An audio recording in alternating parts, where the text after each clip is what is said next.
Good morning, everybody. This is Kirk Spano. It is October 13th, a very lucky day because the Milwaukee Brewers are in the National League Championship Series against the Los Angeles Dodgers, who have bought three, not one, not two, but three MVPs. Because when you're in LA and New York, you can do that.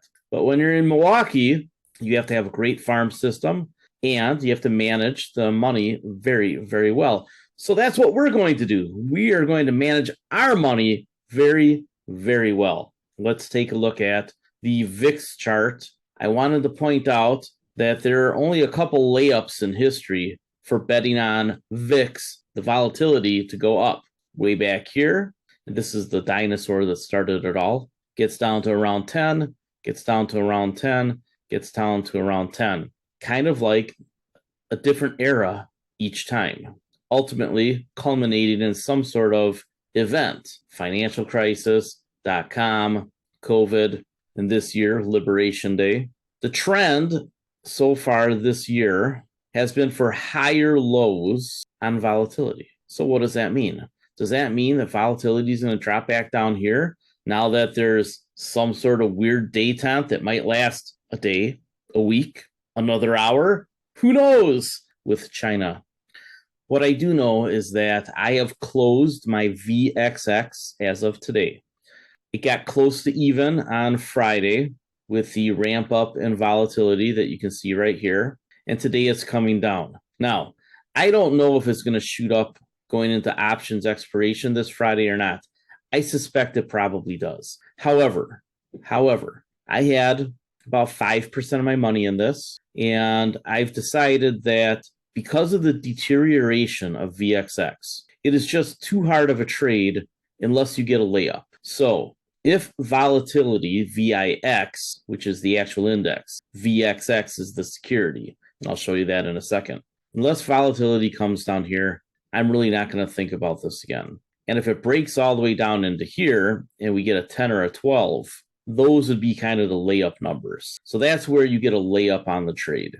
This is a hard trade.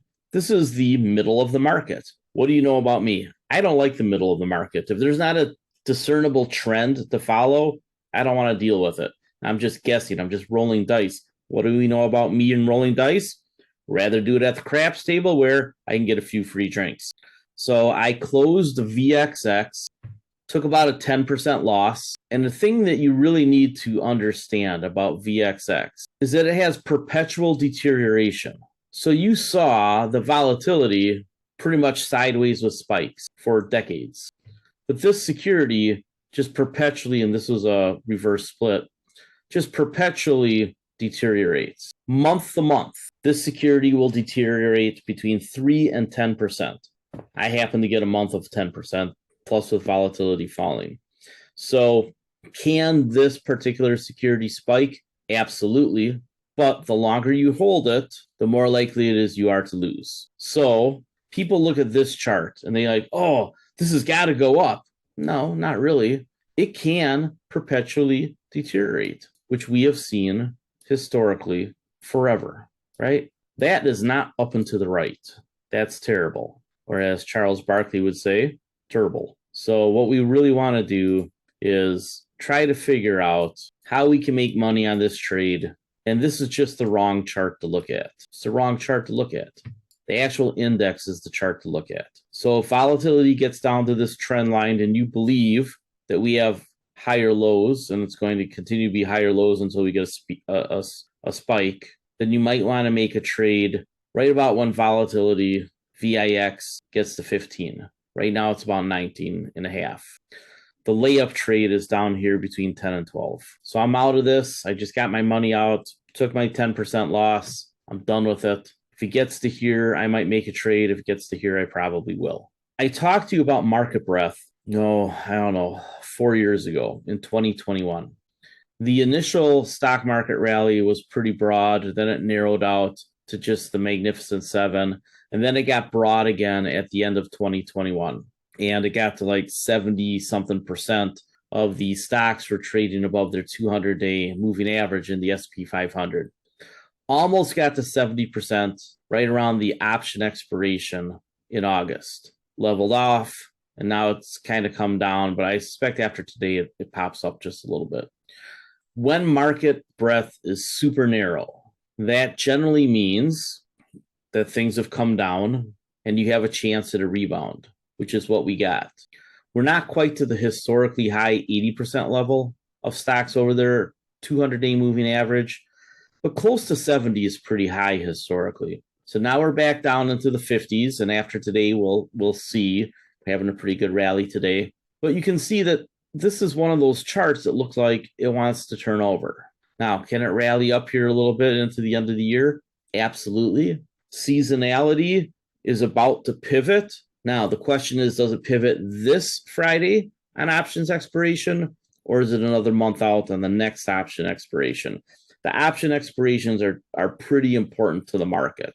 So I do not want to play too loose here because I know that we are on thinning ice. We are on thinning ice when it comes to valuations. We are on thinning ice when it comes to liquidity. Liquidity is high. It really has nowhere else to go but down. We are on thinning ice on geopolitics. We are on thinning ice all sorts of places. Unemployment might be ramping up. Inflation has not come down. And so the question that I would ask you, and I posed this to somebody in the chat room today, is if you're on thinning ice and you know that the sun is out and the forecast is for a little bit warmer, do you walk further out onto the thinning ice, or do you start making your way back to shore? I think that's where we are right now. And you have to make a decision on risk management, how you want to handle things. The reason that I sell cash secured puts, and I've told you this over and over and over again, is because I can collect money today, mine forever, and I don't have to buy stocks, which I like, and I would be buying at a cheaper price unless it gets to that cheaper price. So I can use all this leverage and gambling that's in the market to collect a VIG, right? I collect that premium income over and over and over again, cash in hand, and my margin of safety is I end up not buying stocks unless they're 10, 15% cheaper in some cases. That basically allows me to buy the dips on small corrections. Now, does it save me from a bear market? No.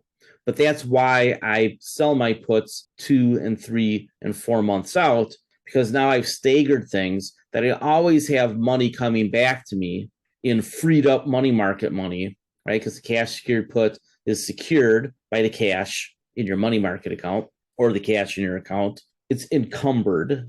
And then every month, some of it becomes unencumbered. And then I get to make a decision again. Do I leave it unencumbered, or do I use that money market money to secure another cash secured put? Market conditions will dictate, price of securities will dictate. So what have I been doing? I took big profits on AST, Space Mobile, and Rocket Lab, sold some of the stock, and also sold some covered calls. Well, on the dips, or just as the stock moves away from me, I've been selling cash secured puts. I have sold the December $40 and $45 cash secured puts on Rocket Lab.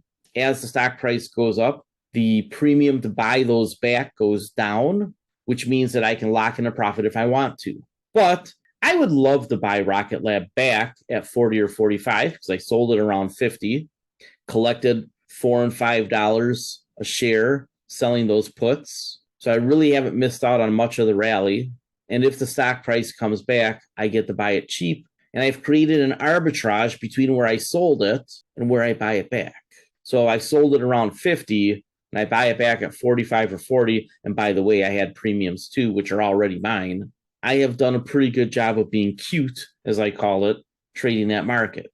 Now, for somebody who bought the stock at 30 or 35 or 40, not a great trade. But for somebody who bought the stock at 3, 4, 5, pretty good trade, right? Locking in some of those 10x profits. So the security that I sold, I believe it was Thursday. I can look at right here at my records. It actually says October 10th. So that would have been Friday, early in the day, late in the day. I don't know, sometime Friday on the dip. I sold the Rocket Lab January $50 cash secured put, and I got $5.05. So right now it's still at $4.65. That's still pretty good. I'm weird. I like to have the symmetrical numbers. So in my head, $5 is 10% of 50, and then a nickel for expenses. Just just to keep myself amused, right?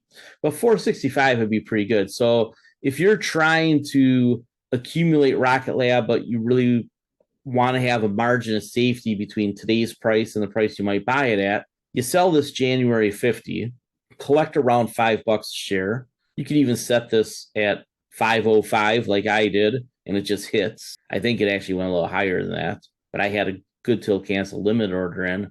And that's what I'm trying to teach you to do. Have your 3, 4, 5 things that you're really interested in week to week. Have your good till cancel orders in.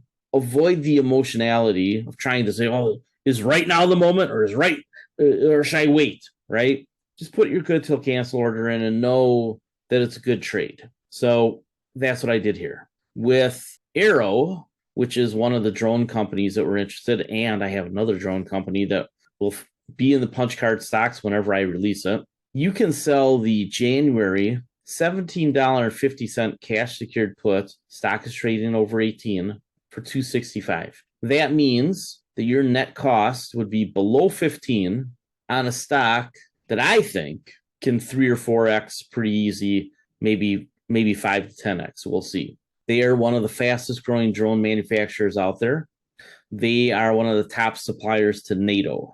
And what do we know about NATO? President Trump is telling them to buy more stuff. So I think selling this cash secured put is a pretty good margin of safety, because the stock price would have to drop about 5% to get to 1750, but you've already collected, right? You've already collected whatever that is, 17% in premium. 17% for 3 months. It's a pretty good return. And I want to talk about that a little bit. We see the stock market moving huge amounts day to day. That sort of price movement is indicative of a fragile market, right? When it goes in both directions. Also, historically, we know that returns between 10 and 15% are the norm. We know that's normal for a century. So when you have the stock market moving 20 or 30% in multiple directions, multiple times throughout the year, again, what does that tell you? So even though the volatility index, which I think is a flawed vehicle, is telling you that volatility has been coming down, has it really? I think what we're seeing is the hyperactivity, the leverage, the gambling just happening to run in the same direction at the same time. So with prices going up, and I want you to really think about this, when all the gamblers are pressing their bet, right, and whoever's rolling is hitting the number, everybody's winning. What happens when somebody rolls craps? Have you ever stood at a craps table and people are doubling up their bets, doubling up and pressing and pressing and pressing, and somebody rolls craps? What happens? Stickman comes out, pulls all those chips off the table. Like that. At some point, this market's going to do that. We are going to have multiple limit down days at some point. When was the last time I talked about multiple limit down days? It's almost 3 years ago. And then we got a bear market. And it wasn't even that bad of a bear market. Talked about multiple limit down days during COVID. A month before the COVID crash happened, I'm telling everybody, and I posted it on, I don't know if it was Twitter or X at the time, but in January of 2020, when nobody was talking about it, I found the headline on COVID. I said, this is the most important story in the world. A month later, people were starting to realize it. I put out my sell almost everything message 3 times. Some people did, some people didn't. Market crashed. And the week before they announced QE, I told everybody, March 16th, I think I told people, almost positive was March 16th, when they do QE, start to buy. So we prudently scaled in over the course of months. And as we got to the point of having a vaccine, we realized, all right, this too shall pass. Now, that doesn't mean that someday it doesn't mutate again and we fall behind the curve, but the reality of the situation was that you couldn't press it really quickly. Well, after all that money got into the economy from all the bailouts, and President Biden put even more money in. So President Trump bailed everything out and the Federal Reserve bailed everything out. Then President Biden came in and added even more money, and the Fed kept on printing money. 2021 saw this hyper rally. At the end of 2021, go back and read the articles. I told you, there's cracks in the ice. You have to make a decision. Do you keep going out into the middle of the lake, or do you start heading back to shore? By selling cash secured puts incrementally, expiring in November, December, January, you have a few that will expire this Friday. You are continually having some of your money available for reinvestment at lower prices. And if the market does start to turn down, what can you do in a particular month? Don't reinvest it. Wait for better prices. Respect momentum when it changes. We saw how fast the correction was in April, March and April. Took 2 months. And then everything was below its 200-day moving average. And that was a signal to start buying again. So we bought some stocks. We sold cash secured puts. And this rally, 1, 2, 3, 4, 5 lousy months. Look how fast it moved again. The idea that we can't drop back down here quickly at some point next year, or maybe the very end of this year, we'll see, is nonsensical. I have had people tell me, oh, they will never let that happen. Who the zuck are they? All right? I will tell you something. If they have that good a lever on the economy, the people with the thick checkbooks, wouldn't they love to see another market sell-off? You have the benefit of hindsight on the next correction to say, okay, these are 20 or 30 things that I really would have liked to have owned. Now they're cheaper again. Now I can buy them. And that is the nature of corrections. Typically, what did best in the last cycle or two will continue to do best, at least do well, maybe not the best, but do well for the next cycle or two. So as I've been putting together this new punch card stocks list, a little bit more replacement than normal, we want to focus on the things that have been winners. Because what do we know about turnarounds? They seldom turn. There's a few, and a turnaround is different than a small growth stock. A small growth stock isn't a turnaround. There never has been. You're betting on a new star. Think of it like Hollywood, right? Was Brad Pitt a star before he made that first movie with Kevin Spacey? Not really. Go back and find it. I don't even remember the title. I just rewatched it again, actually. Envy. Don't get envy of people who are chanting, stomping their feet, and showing their straight up chart on a tiny amount of money. Because if you get envy, FOMO, you are walking out to the middle of the lake. Don't do it. That's all I can tell you is don't do it. Keep recycling your money so that 10 to 20% of it is always becoming unencumbered every month. That is a margin of safety. Let's define margin of safety real quick. Can somebody in the chat tell me what you think margin of safety is? There's a real answer. What is Buffett's definition of a margin of safety? It's the ability to buy something that you can definitively say, this is worth at least this much intrinsic value. And I can buy it 30, 40, 50% cheaper than that amount. What has been my argument about Ametis? That the hard assets are worth way over $1 billion at this point. And yet the company trades for $150 million plus the debt, $350 million. If they closed the company and sold it for parts, they'd get over $1 billion. Your margin of safety on a stock like Ametis is the price versus the asset value. Your upside is that they actually execute the business. Now, if Ametis was $7, $8, $9 right now, that would be a middle of the market sort of thing. Could go either way. And the thing is buying it at 2 or 3 or 4 or 5, once it breaks out past 5 and institutions are a little bit more interested and able to buy it, people will start piling in at 7 and 8 and 9 and 10. Look, it's going up. I'm going to buy it on Ametis. And I'm talking about Ametis because people have been asking me about it again. And I know what that is. That's people getting tired. I've owned this a year or 2 or 3. And I didn't trade it well, and it came back down. I'm just going to take my tax loss. We've talked about tax losses before. Folks, it's too late. Should have taken your tax losses months ago. Should have taken your tax losses in April and May. The institutions aren't on the calendar year like you and I are. They're doing their selling in September, October, sometimes November, right? Because they're on different fiscal years. So when you do your tax loss selling, you shouldn't think of it in the calendar sense. You should think of it as, okay, where's the low point of the year?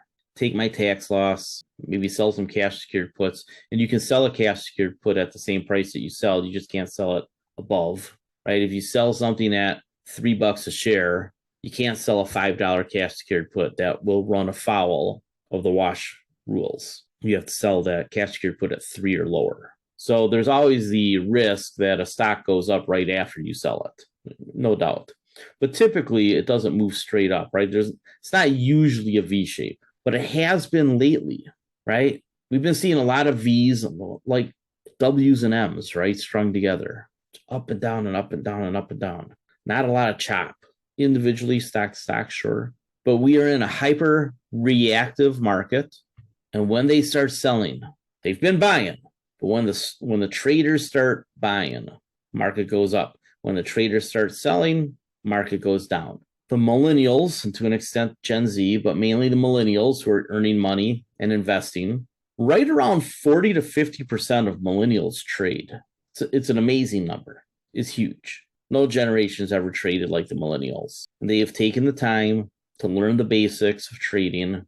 When I say the basics, I don't mean what most people know. I mean like actual trading, technical analysis, maybe even a little bit of quant. And then you get the power of social media and trading rooms to move markets with a narrative that's been planted by a big trader who got the idea from a hedge fund that already made their bet. And you can see the daisy chain. Hedge fund makes a trade, give it to some big trading room guys. They give it to all the little traders, and they run around on social media. If they're trying to beat it down, FUD. They're trying to pump it up, right? It's like, ooh, to the moon. YOLO, baby. Bet it all. I'm just telling you, you should be really thinking about the craps table. And if you don't know how to play craps, at least go online and watch some videos and see what the stick man does when craps comes out. Takes all the money. I don't think we're looking at 1929. I think the financial system is too robust for that. And I think that we've learned that just printing money is so good for the asset owners, which is mainly top 10% of the population who kind of controls everything, top 1% in particular, that they will sacrifice the inflationary pain that 90% of the people feel in return for more asset value, more money, more power. Understand the reality of the situation. I'm not saying that it's good. I'm not saying that it's ethical. I'm saying that it is. So while Scott Bessent and a lot of people in Republican Party, not a majority, but enough of a voice to say, hey, we don't want to do quantitative easing. Well, until they want to do quantitative easing. I still think it's coming next year. We'll see. But to trigger quantitative easing, you have to have some sort of a crisis, or at least enough of a threat of a crisis to write the narrative and chant it. So from individual security to security, you have to decide what you're going to do. So we take a look at Arrow, which is a small company that is at the start of a growth phase. They IPO'd. It's a busted IPO. Historically, what do you know about busted IPOs? Think about Facebook, right? Take a look at Meta. Meta had a busted IPO. Went down almost 50% after the IPO. I think it actually did go down 50%. And in 2012, on Market Watch, I wrote a couple of articles right in here. You can find them. They're out there. I don't think they've been erased. I told people to buy Meta. I, in my stupidity, sold it, right? Because I just thought that Zuckerberg was a jerk.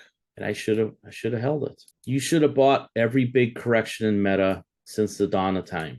And for them, that's 2012. If Meta comes down to about 400, I think you really got to think about owning it in the low 400s. Now, can it break all the way down to here? That's end of the world stuff. I think that this area here was probably getting frothy, and that would make it cheap now. So if you get Meta really anywhere in the 400s, that's probably a buy based on the value of the company, based on the Fortress balance sheet, based on we just can't quit the addiction. I've tried to quit the addiction. People send me stuff via different social medias all the time, whether it's Messenger or Facebook or Instagram. I don't even have TikTok. I have a Snap account that I've literally looked at 3 times because we did it as a group thing when we all went on a trip together. I still get messages on Snapchat. I turn off all the notifications. About once a month, I try to log into everything. Boop, boop, boop, boop, boop, boop, boop, boop. Oh, okay. They think I'm ignoring them, and really, I'm ignoring everybody. I talk about Facebook Meta here because you know that I don't like Zuckerberg, but it's probably a good investment in the 400s. And you can take a look at this chart. Actually, I think I want to leave that there. Just leave that there. Take a look at Google. And you know what I'm covering right now, right? I'm covering the bluest blue chips. This one. Google comes down to about here, middle 100s. We goofed up. I talked about it right in here, and then we didn't buy it. Some of you bought it. I didn't buy it. I bought some QQQ, which was all right for a while. Imagine we should have bought it back here, right? And I think we did buy a little bit of it, but then we sold it too quick. My habit of selling things too quick, a little coffee. It's a habit that a lot of people have. And I'll tell you, I've become a better trader since COVID, but I'm still not a great trader. Not to the way I think about what great is. To me, great is you got to be top 10%. I think I am a top 10% investor. I don't think the record says anything other than that. I haven't been a top 10% trader. And when I say trader, I don't mean week to week or month to month. I mean, I should have known that this was potentially an inflection point. Instead of selling in here, which is what I did, then only bought it back a little bit and only rode it a little bit up, should have rode it all the way up, right? I could have traded these things better. I don't care about the little moves. With these big moves, I could have traded better. And the fact that I didn't tells me I'm not top 10% yet. Now, I think I'm probably well into the top half, maybe even top 20%, but not quite top 10%. So I'm working on that. And between watching Shooter and Teresa and going back to some things that the industry told me not to do earlier in my career, which is what the financial industry does tell you. Financial industry doesn't actually want you to focus on making money for all your clients. Not really. Not the big machine. And that's why guys like me can just peel off from the industry and do our own thing, and we do better. The industry was all about being an asset gatherer, to give to the machine so they can skim fees. Yeah, you get your VIG, you get your cut. You're a pretty highly paid salesperson. But the job wasn't to make people money. The job was to get people's money. And so I've been putting all that behind me for 15 years now. You know, Josh Brown, the reform broker, same journey for me. I just didn't get on CNBC. You know, I've been on Fox Business and Cheddar a couple times. I think here, probably right in here somewhere. I don't know if it goes below here. I don't know if it gets below 155. Maybe it does. If it does, then I buy another huge hunk. But to me, Google is one of those companies that you really want to try to own. So whether it's here or here, right? I don't know if it does both. I guess for wave people, it would be like that, right? I don't know. I think there's a possibility that it does something like this, right? Could do that. A lot of different possibilities. But I'm trying to trade these a little bit better. And because I agree with Ray Dalio and Jamie Dimon and Warren Buffett, I'm not real popular right now all the time, but I can tell you that we're on thin ice. And those guys agree with me, or I agree with them. We're just all saying about the same thing at the same time. Maybe Buffett doesn't know how to do things anymore. Maybe Jamie Dimon is just a connected banker. Maybe Ray Dalio was just lucky, right? Maybe all those billionaires really don't know much about money. Maybe a kid from Wisconsin who's invested $500,000 incrementally over 25 years and is worth 8 figures doesn't have a clue. Maybe it's all those kids with 10 grand who turned it into 20 grand. They know what the zuck is going on. It's for you to decide. What I do know is that if you trade like this with me and you sell cash secured puts, then every so often you buy these big corrections heavily, you're going to do pretty well. Because the price of my service, depending on the size of your account, if it's 6 figures, you sell one cash secured put and you made all your money on the service, right? To pay for the service for a year. Every other trade is yours, free and clear. If you hire me to manage your money, it might take 2 trades. I'll tell you right now, just looking at a couple of accounts, 2 trades. First 2 trades of the year are mine. The rest of them are yours. Selling cash secured puts, if you haven't wrapped your mind around it and put the effort into it yet, you are leaving a ton of money on the table and you are taking way more risk than you need to make about the same amount of money. And ultimately, all investing is relative investing. What do I mean by that? If you and I both make 50% this year, who really did better? The person that was 100% invested, the person that was incrementally somewhere between 40 and 80% invested, depending on ebbs and flows and how much cash is just sitting around. You should be looking for risk-adjusted return because you have only a certain risk tolerance that's real.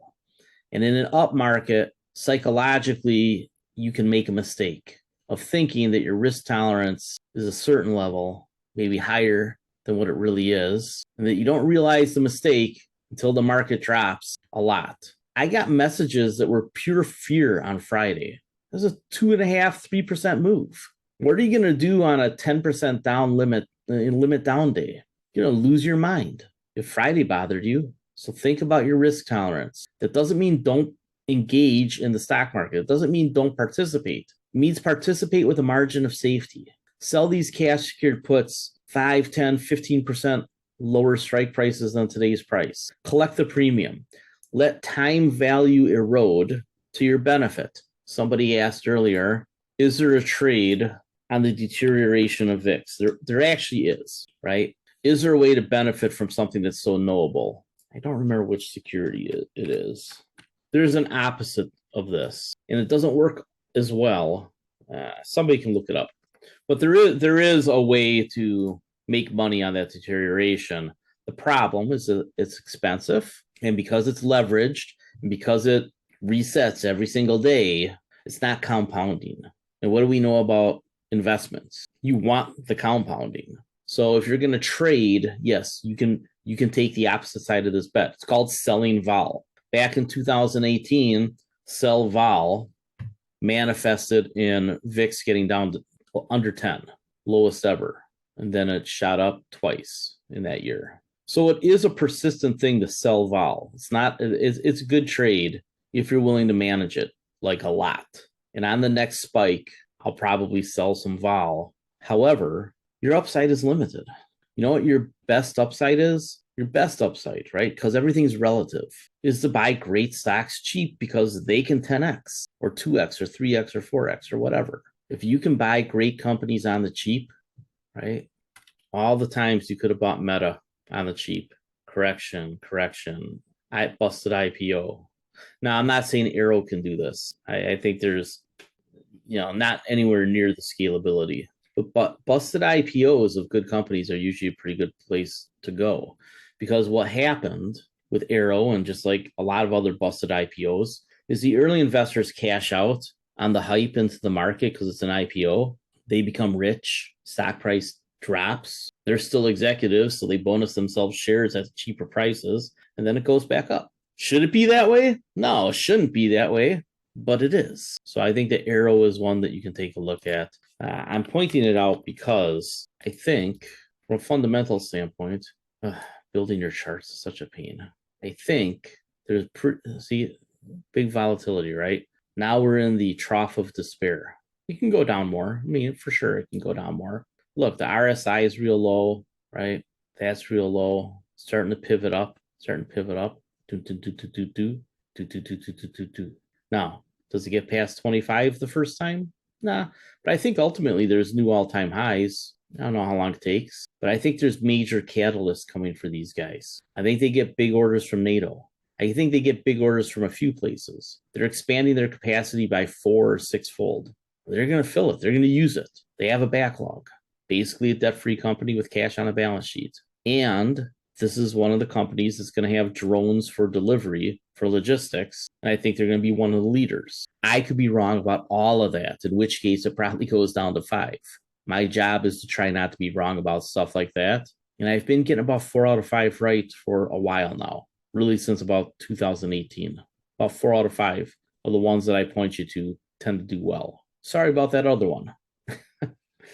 Any questions? Somebody found the other way to sell vol with an ETF, and you can see it doesn't look like the inverse of the other chart, does it? It's because of the mechanics of the security. If you really want to sell vol, you have to do it in the futures market. I don't know if Teresa's on. I think she was. Teresa, have you ever sold volatility in the futures market? No. Well, get on it. All right. Any other questions? Yeah. Teresa does the smart thing.